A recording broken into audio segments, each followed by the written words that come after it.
software. We will show you that. Mobile numbers from outside Karnataka, from different states, and you can see on the map, from different states were used to delete numbers in Aland, and it was done targeting Congress voters. So this was not.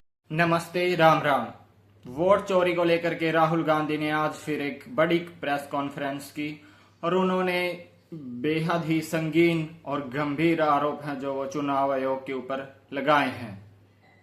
Someone, some force, some group of people has been systematically targeting millions of voters for deletion across India. This is something that we've heard again and again and again. Different communities, mainly communities that are voting for the opposition, Dalits, Adivasis, minorities, OBCs are specifically targeted. We had heard this many times and now we found 100% proof of it. Please understand, I am not. Karnataka की एक विधानसभा है अलंद, उसके अंदर लगभग 6018 vote हैं जो काटे गए हैं। केवल अलंद ही नहीं, कर्नाटक की अन्य विधानसभा लोकसभा क्षेत्रों में भी हजारों की संख्या में जो है वो वोट काटे जा रहे हैं।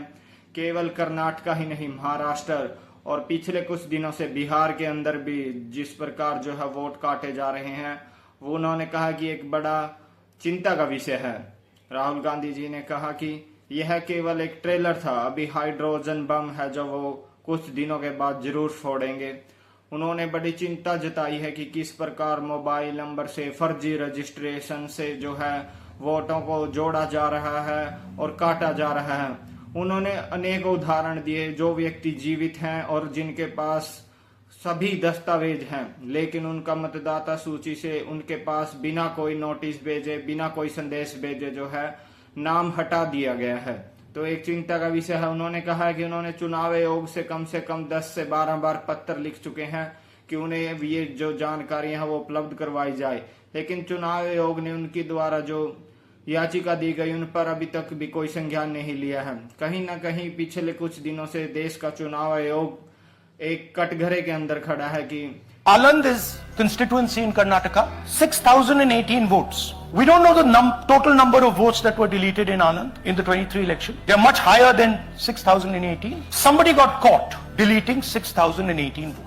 And it was caught, like most applications, actually never filed them. And we will show you evidence of that on this stage. The filing was done automatically using software. We will show you that. Mobile numbers from outside Karnataka, from different states, and you can see on the map, from different states were used to delete numbers in Aland. And it was done targeting Congress voters. So this was not. Rahul Gandhi ji ने कहा है गोदाबाई नामक महिला, जिनको बिना बताए उनके नाम के लगभग 12 वोट जहां वो मतदाता सूची से भी हटाए गए हैं।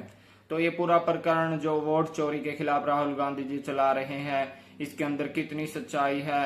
क्या सचमुच में चुनाव आयोग जो है वो आंकड़ों के अंदर जो है वो फेर बदल करता है, या जो मरे हुए लोग हैं उनके वोटों को कहीं ना कहीं वो चुनाव के दौरान प्रयोग करता है, या फिर फर्जी मतदाताओं के सहारे वो किसी भी पार्टी को जिताने के लिए कार्य करता है? कहीं ना राहुल गांधी जी ने कहा है कि न केवल कर्नाटक बल्कि महाराष्ट्र, हरियाणा और भी अन्य कई राज्यों में जो है वो चुनाव आयोग ने गड़बड़ी करके बीजेपी को जिताने का काम किया है। उन्होंने एक वोटर सूर्यकांत का हवाला देते हुए अपनी स्टेज पर बुलाया और उन्होंने बताया कि कैसे 14 मिनट में 12 वोट जो है वो एक मोबाइल की सहायता से उन्होंने मतदाता सूची से डिलीट कर दिए। केवल राहुल गांधी जी ने कहा है कि न केवल कर्नाटक बल्कि महाराष्ट्र, हरियाणा और भी अन्य कई राज्यों में जो है वो चुनाव आयोग ने गड़बड़ी करके बीजेपी को जिताने का काम किया है।